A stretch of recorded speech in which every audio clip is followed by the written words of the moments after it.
देशाच्या अर्थमंत्री निर्मला सीतारामन यांनी 9व्यांदा देशामध्ये अर्थसंकल्प सादर केलेला आहे। या अर्थसंकल्पातून मुंबईला आणि महाराष्ट्राला त्यासोबतच सर्वसामान्य मुंबईकरांना मध्यमवर्गीयांना काय मिळालं हा सगळ्यात मोठा प्रश्न आहे। आपल्यासोबत मंगेश कुडाळकर आहेत, आमदार शिवसेनेचे, आपण त्यांची बातचीत करणार आहोत। काय काय दिलं या अर्थसंकल्पानं मुंबईला आणि मध्यमवर्गीयांना असा प्रश्न आता उपस्थित केला जातोय, काय म्हणाल?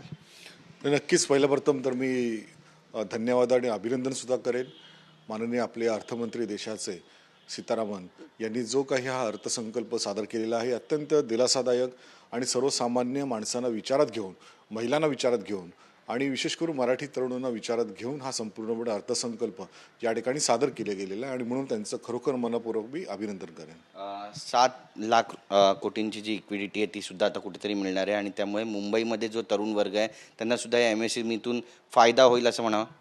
नक्कीच, कारण हे MSMEच्या योजनेतून जवळजवळ बऱ्याच आपल्या मराठी तरुणांना सुद्धा त्याचा फार मोठा प्रचंड असा लाभ होणार आहे आणि जी काही लिक्विडिटी येणार आहे ती नक्कीच त्याच्यामध्ये आपल्याला त्याचा फायदा हा भविष्यामध्ये नक्कीच आपल्या सर्व तरुणांना होणार आहे। आणि मुंबई आणि तसेच पुणे या ठिकाणी हाय स्पीड कॉरिडॉर तयार केले जात आहेत आणि त्याचा फायदा नेमका मुंबईला कशा पद्धतीने होईल किंवा मुंबईकरांना कशा पद्धतीने होईल? नक्कीच होणार आहे, कारण मुंबई आणि पुण्याचं जे काही नातं आहे आणि त्याचबरोबर मुंबईपासून पुणे आणि पुण्यापासून पुढे कोल्हापूरपर्यंतचा मार्ग आणि मग पुढे आपण बघितलं असेल तर ह्या मुंबई एक्सप्रेस हायवेमुळे जो काही फायदा झालेला आहे तो आपण बघतो आणि मग हायस्पीड कॉरिडॉर जर झाले तर नक्कीच त्याचा फायदा मुंबईकरांना, पुणेकरांना आणि सर्वच महाराष्ट्रामध्ये जनतेला होणार आहे। कारण या मार्गावरून जाणारे असंख्य असे लाखो लोक आहेत की ज्यांना ह्या मार्गाचा खरोखरच जाऊन अत्याधुनिकीकरण जर का ह्या हायस्पीड कॉरिडॉरच्या माध्यमातून झालं तर निश्चितपणानं अजून त्याचा आपल्या प्रवासाला सुद्धा आणि सर्वसामान्य प्रवाशांना त्याचा दिलासा मिळणार आहे। नक्कीच, पण आता काँग्रेसचे जे नेते ते टीका करतायत आणि ते म्हणतायत की सर्वसामान्यांचा खुळखुळा करणारा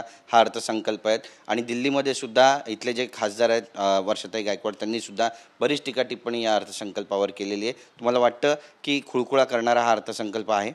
आपण बघितलं असेल तर हा अर्थसंकल्प अत्यंत चांगला योजनाबद्ध, नियोजनबद्ध आणि चांगल्या रीतीने सामान्य माणसाला गृहीत धरून हा अर्थसंकल्प तयार केलेला आहे आणि त्याच्यामुळे विरोधकांना मी तर एकच सांगेन की खरोखर जे सकारात्मक काम करणारे आपले अर्थमंत्री आहेत त्यांना आपण पाठिंबा द्यायला हवा, कारण देशाला पुढे नेणारा हा अर्थसंकल्प आहे आणि कुठेतरी जगामध्ये निश्चितपणानं त्यामुळे हिंदुस्थानचं, आपल्या भारताचं नाव हे निश्चितपणानं ह्या अर्थसंकल्पानंतर नक्कीच पुढे जाण्यासाठी मदत होणार आहे आणि त्यामुळे या अर्थसंकल्पाला आपण सर्वांनी मिळून एक विरोधी पक्ष असं न बघता तर सर्वांनी मिळून आपण आपल्या देशासाठी या अर्थसंकल्पाचं स्वागत करायला हवं। नक्कीच, उद्या शक्ती प्रदर्शन आहे मोठं खरं तर आणि 118 नगरसेवक जे आहेत ते मुंबई महानगरपालिके जे हेडक्वार्टर आहे त्या ठिकाणी एकत्र येणार आहेत आणि तिथून मग बसने कोकण भवनला जाणार आहेत। त्यामुळे उद्याचा दिवस अत्यंत महत्त्वाचा मानावा।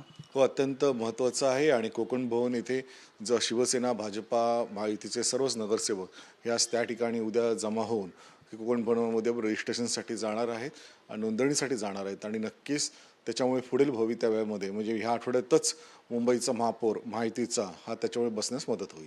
नक्कीच ना, तुमच्याशी बातचीत केल्याबद्दल तर आपण पाहतोय महत्त्वाचं विधान या ठिकाणी केलेलं आहे की पुढच्या आठवड्यातच या ठिकाणी मुंबईचा महापौर हा विराजमान होईल आणि हा महापौर महायुतीचा असेल तर मग कोण असेल हा आताच्या घडीचा सगळ्यात मोठा प्रश्न आहे। कॅमेरा पर्सन रोहन पवारसह गिरीश गायकवाड, TV9 मराठी, मुंबई।